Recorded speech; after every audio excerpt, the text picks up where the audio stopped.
This particular principle teaches us that nothing remains constant.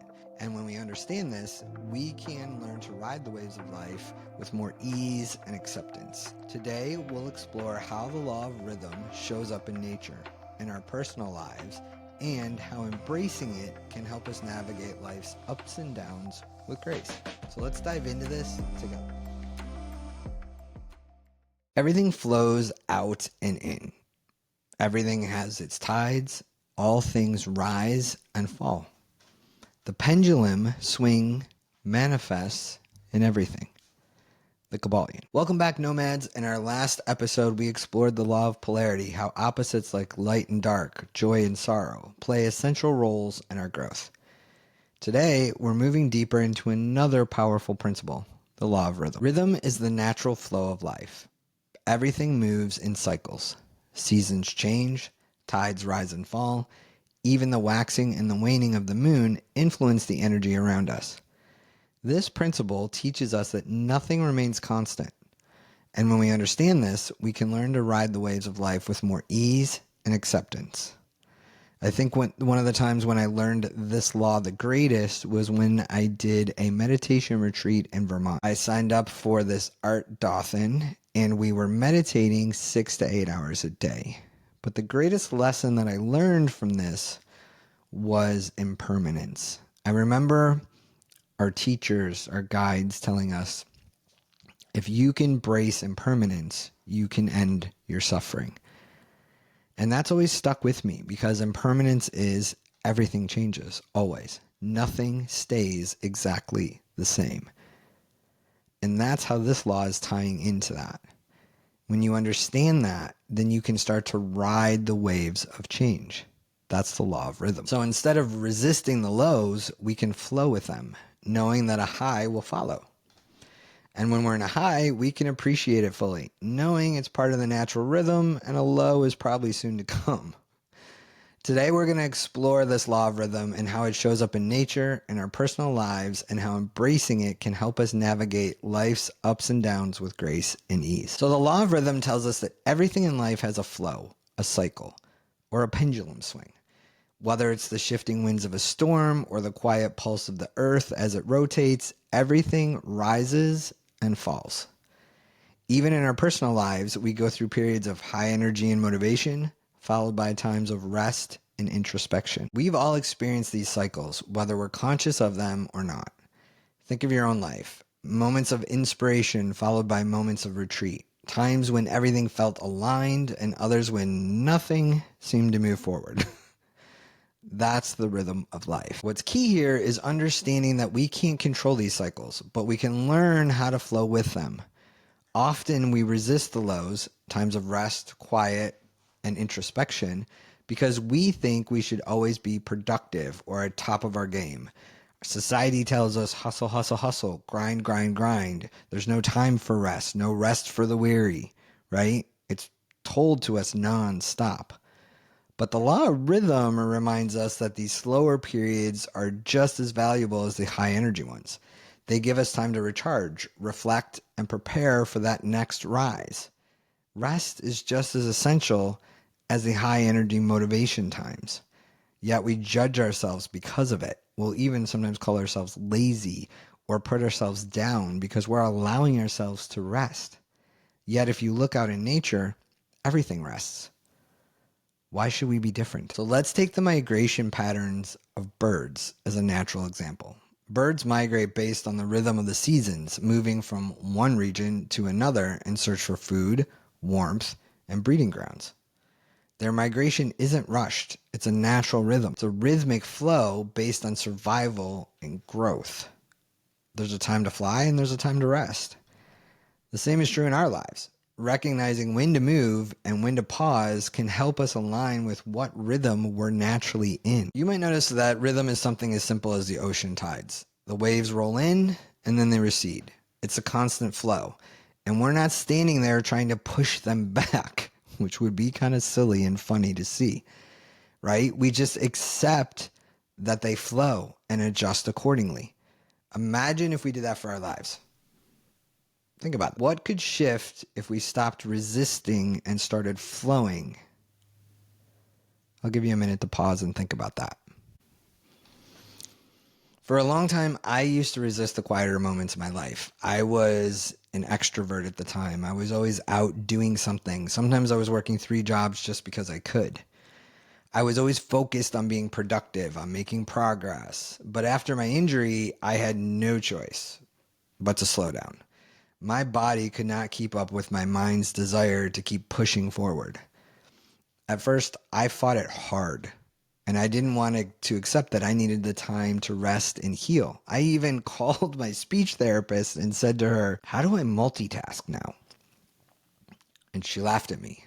And she said, "Without a brain injury, you shouldn't be multitasking, but especially with one, you don't. You can't do what you used to do. Your body has a new rhythm, and you have to adjust to it." That was a hard pill for me to swallow, right?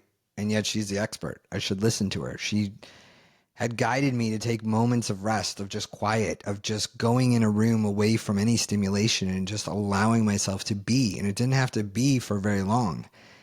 But I fought it hard. And it wasn't until I finally gave in that I noticed what that did for me. I had more energy. I was more alert.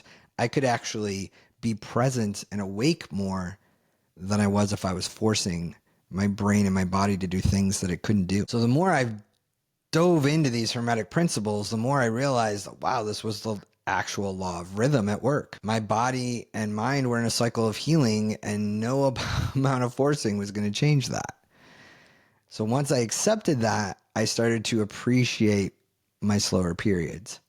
They became times of reflection and growth and actually quiet transformation for me. I enjoyed them. I savored them. And I saw, just like the seasons, my life had periods of blossoming and periods of quiet dormancy. And I needed both. Whether I had an injury or not, that was the rhythm of life. It's like when winter comes, the earth seems barren. But beneath that surface, everything's preparing for spring. It's a time of rest, but also of deep transformation. In my own personal experience, that period of forced rest became the catalyst for some of the most profound changes. I was able to really hone in on my new body's rhythm and understand, okay, how do I now adapt? And how do I work with it and stop fighting against it? I actually eased my suffering by allowing myself to notice the rhythm and then work with it. There was also a time in my own business where everything seemed to be moving at a standstill. I'm sure you guys can relate to this, where you keep trying. I was putting effort in. I was doing all the things you're supposed to do, but nothing was progressing. Nothing. I was frustrated. I kept pushing. I kept trying to force movement where there was none. I was resisting this natural rhythm of the universe telling me not now. After some time of being completely frustrated and just feel like I'm banging my head against a brick wall, I decided to let go of the hustle mindset and just take a step. I'm a solopreneur. I don't have a team. I can't do it all. But what can I do, and how can I adjust to the rhythm that I need for this to flow successfully? So I allowed myself a period of reflection and even some much needed rest. It was in that space that new ideas started to emerge. Ones I couldn't even see when I was trying to force progress. I realized that the stagnation I had been fighting was actually necessary for me to create something new and more aligned with where I wanted to go. The path I was heading down was not where I wanted to go. And I don't know if you guys noticed, some of you did, I took a month off this podcast for the very same thing.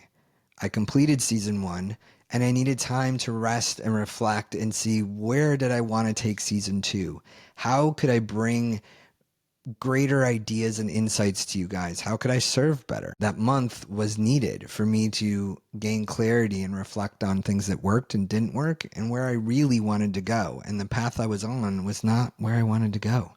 On the flip side of that, I remember a period in my life when everything just felt right. I was living in Calgary, Alberta, and I was in what Abraham Hicks calls the vortex. And if you don't know who Abraham Hicks is, check him out on YouTube. Tons of videos. I was in that flow. It seemed like everything I touched turned to gold. My paintings were selling before they were done. There are stories after stories, and I'll do a whole podcast probably on it, because you guys, when I tell the story, they're always like, whoa, people are stunned. Things just came to me even when the outside world was telling me they were impossible. In that moment, I consciously decided to lean into it, to appreciate the high without worrying about when the next low would come. It was honestly one of the most magical periods of alignment, where you realize that when you're in the flow, the best thing you can do is trust it. There's power in being present during the highs, just as there is in accepting the lows. And I often think about that time period in my life and reflect on it and think about, what was my mindset? What was I doing? Was I enjoying my life more? Was I more present? Because it was such a magical time. And there was insight there. So right now, I want you to take a moment and reflect on the cycles in your own life. Have there been times when you resisted slowing down or felt frustrated by a lack of progress? How can you learn to flow with life's natural rhythms instead of fighting against them? I would ask you to consider journaling about a period in your life that felt like a low point, and what eventually came from that.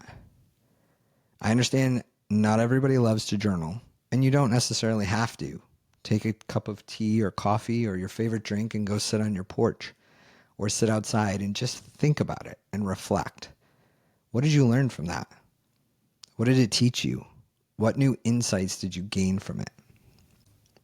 If this conversation about rhythm resonates with you, I encourage you to check out my Quantum Nomad series on Substack. Every Monday, I write a deeper dive into these very topics we talk about on the podcast. I offer more insights and reflections. And this week, I'll take an even closer look at how the law of rhythm plays out in nature and our own personal energy cycles. So head on over to Quantum Nomad on Substack. The link will be in the description below, if you want to continue exploring how to align your life with the natural rhythms around you and within you. Now let's get back to the law of rhythm. Now that we've explored the concept, let's talk about how we can work with the law of rhythm in our daily lives.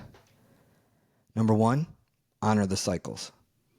Understand there will be times when your energy is high and you feel creative and productive. Embrace that time fully.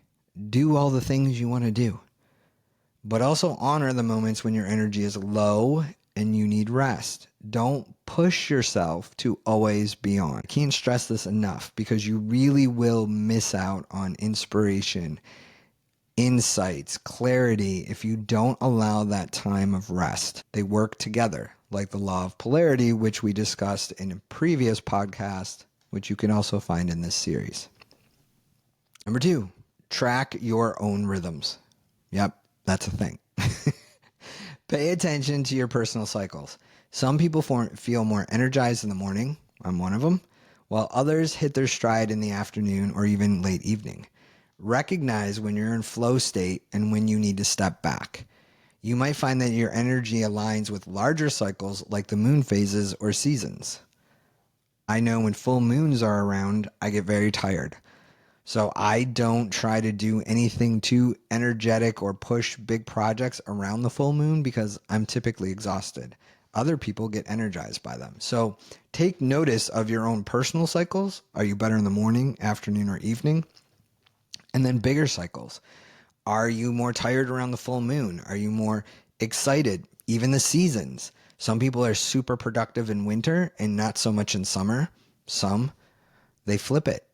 It just depends what works for you. And there is no right or wrong answer. It's only what's your answer. Number three, creativity and rest. For creatives, there are periods where inspiration seems endless and times when nothing comes. In those dry spells, don't force creativity. Allow the rest period to nourish you. Often, after a season of rest, new ideas come flowing in naturally. This is something I've dealt with personally as an artist. I didn't touch my paints, for over a year. And I would judge myself for that. And what I've also learned from other artistic mentors was, when you're not feeling inspired in your own personal craft, take on something else. Meaning, if you paint, do pottery or do If you do glass blowing, try painting. Do something that's different than your initial medium. Writing, photography. But I have also found when I'm not painting, I love photography. And recently I've gotten back into my writing. And people, you might be listening to this and go, well, I'm not creative. You are. Everybody's creative. You're creating your life. It doesn't have to be typical endeavors that we think is creativity. It could be something like maybe you like scrapbooking. Maybe you like board games. Maybe you like puzzles. There's different ways to be creative in those areas. Just go with what speaks to you.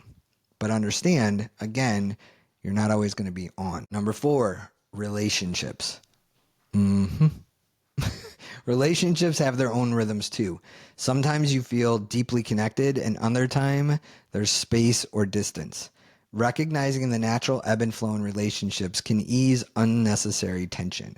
Trust that the connection will return just as the tide always comes back in. I know that's something my parents have always shared with me and said, you're not always going to be in love with this person every minute of the day. Sometimes they drive you crazy. Doesn't mean you don't love them. It means I need space. I need to go do other things.